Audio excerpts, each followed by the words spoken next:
Evening all.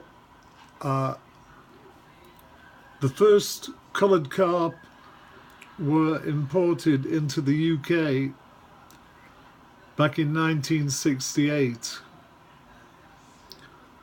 and I started keeping some in 1972. I've often mentioned with regret that in the early days of UK koi keeping, there was no printed information available for enthusiasts to read. Instead, it was a matter of the blind leading the blind. However, there was one book available, and back in 1972 I bought it for the horrendous price of £32. It was said to be written by Herbert R. Axelrod and was called Koi of the World. It was a pretty koi table coffee book. Didn't give any real information, just pretty pictures without a description. However, when I first visited Japan in '77, I purchased another book called Rainbow Carp, and then realised where Axelrod had got his pictures from. Again, Rainbow Carp wasn't a particularly informative book, and of course it was all written in Japanese.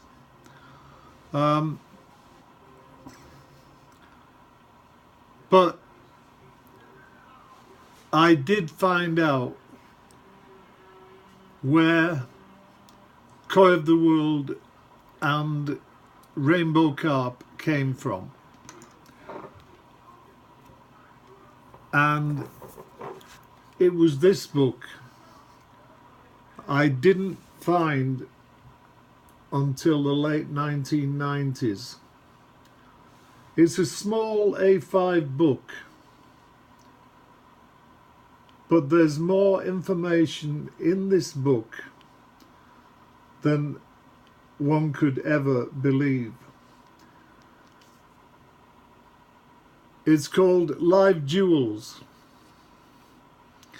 General Survey of Fancy Carp, written by Masayuki Amano and published around 1965.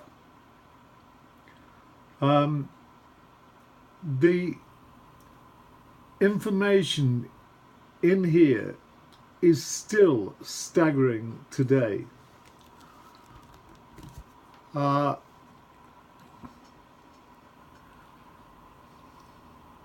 This wonderful book describes how coloured carp were first produced in Japan, and that was long before the word nishikigoi became the word to use.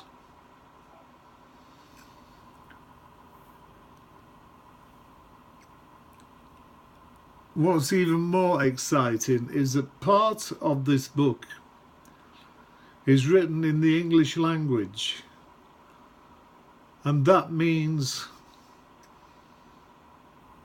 the author had a strong belief that the hobby would eventually be shared with overseas enthusiasts. Despite the fact that the book was written so long ago, in my opinion, it's still the finest koi book ever written. and that every self-respecting koi enthusiast should own this book.